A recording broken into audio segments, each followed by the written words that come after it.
Nasaf Neftchi uchrashuvidan keyingi matbuot anjumanining ikkinchi qismiga yuzlanamiz. Unda jamoamiz bosh murabbiyi Ro'ziqul aka Berdiyev ishtirok etadilar. Marhamat. Assalomu alaykum barchaga. Tashabbusni o'z tarafimizga og'dirsak bo'lardi. Bu uchun o'sha birinchi bo'limdagi vaziyatlarni golga aylantirganimizda balki g'alabaga yaqinroq bo'lardik bugun. Afsuski vaziyatlarni ko'kka sovurdik. Neftchi jamoasini bilasizlar, 5 himoyachi bilan o'ynab yaxshi himoyalanadi. Bu jamoaga o'zi vaziyat yaratish ham juda qiyin. Chunki o'tgan yilga o'yinlarda ham ko'rganmiz buni. Amin bo'lganmiz. Shunga qaramasdan biz men o'ylashimcha yetarlicha vaziyat yaratdik. Faqat hujumdagi o'sha muammomiz bugun ham yana ko'rindi deb o'ylayman.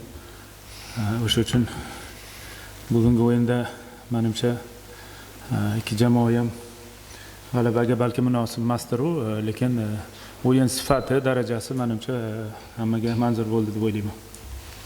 Marhamat, savollar bo'lsa. Namoz.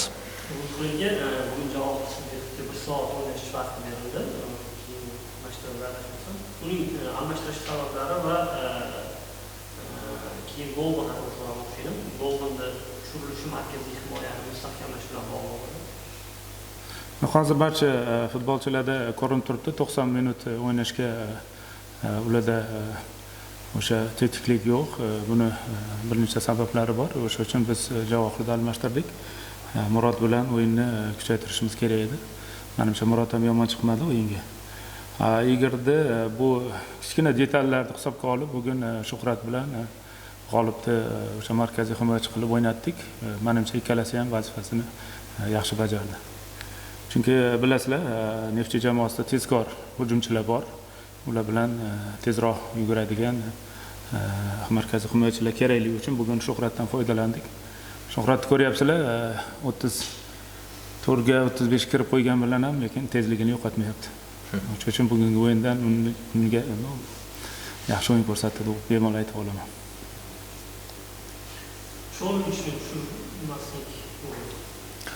Bugun biz uni pozitsiyamizda ba'zida o'zgarish ham qilamiz. O'sha uchun bugun Suhrobga o'zi Andijondagi o'yinda ham yaxshiroq harakat qilgan edi. Cholg'uchga nisbatan yana Suhrobga imkoniyat berdik. Bu Suhrob o'sha mashg'ulot jarayonida ham ko'rinyapti. Hozir holati yaxshi. Faqatgina o'sha yaratilgan vaziyatlarda yoki to'pni darvozaga tepishda yoki oxirgi paslarni berishda ozgina kamchiliklari bo'ldi. Ikkala jamoa ham chempionlikka nom tiyoladigan jamoalar, lekin o'yin chempionlar o'yini bo'ldi deyish fikringiz qanaqa? O'yinda o'zim ham yana kuzatishim kerak. Endi menimcha o'ylaymanki, boshqa jamoalar ham hozir siz o'ylayotgan futbolni menimcha hech kim ko'rsatmayapti. Bunga bir nechta sabablari bor. O'zlaring ham bilasizlar, hech qaysi jamoada 90 minutlik temp yoki intensivность ko'rinmayapti. Buni o'zim ham ko'ryapman. O'sha uchun o'ylaymanki, baribir ikkita jamoada, bugungi ikkita jamoada ham mahorat bor, yaxshi o'yinchilar bor. O'yinlarni yaxshilab bo'lib boradi. Albatta ikki jamoa ham chempionlik uchun kurashadi deb o'ylayman. Bemalol ayta olaman. Bemalol, Renat aka bemalol. Ha.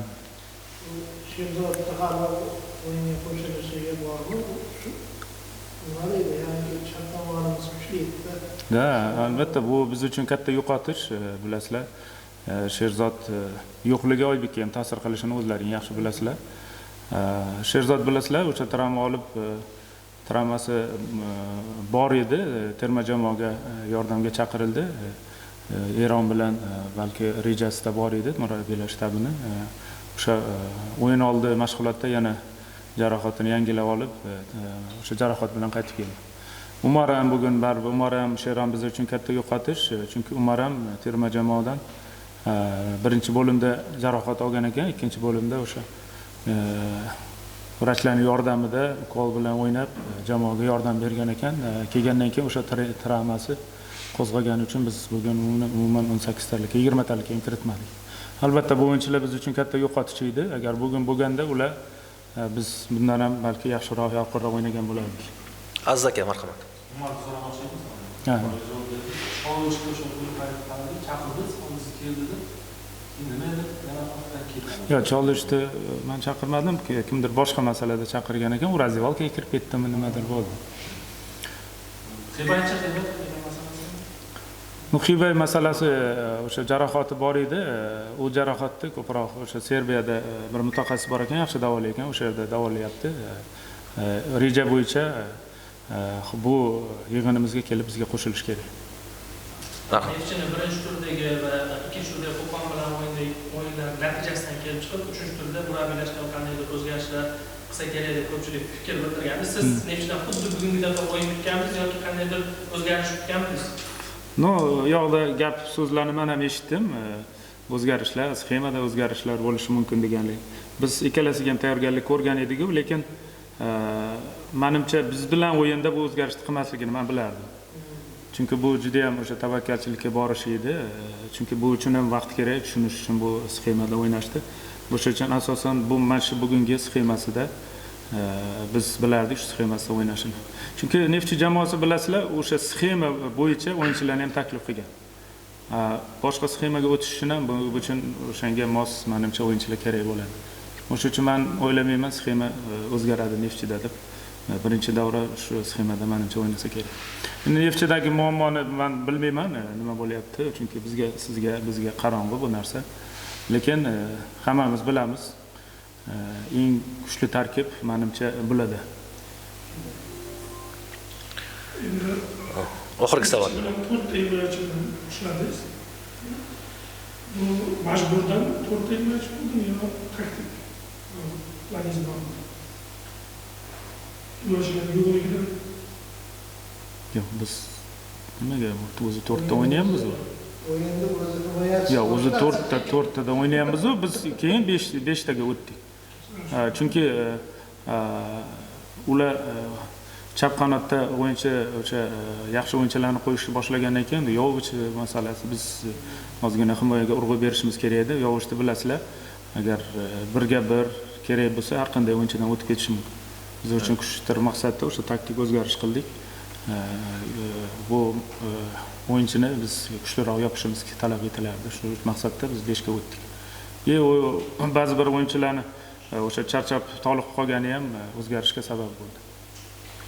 Alibek bilan kenja bo'yibdi. Yo'q, bugun 17 endi 20 talikka ularni olganimiz travmadagi o'yinchilarimiz ko'p sababli.